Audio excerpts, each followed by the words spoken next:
groupe parlementaire mapara sa sy hiaritra anao randeha malala indépendant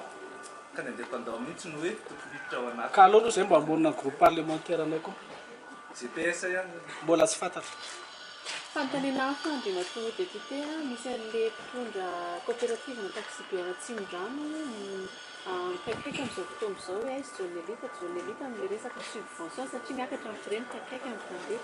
I momba subvention moa dia anisany malahelo ny tenako satria nanome vola mihitsy nanome 30 millions d'ariary na 150 millions de francs nomenan'izy ireo fa le olona coopérative tsy tonga mivory rehefa misy zavatra manahira ndreny mitaraindreny satria rehefa misy fizarana an'le vola zay izy vao tonga ka dia za miteny mihitsy nareo mba tonga saina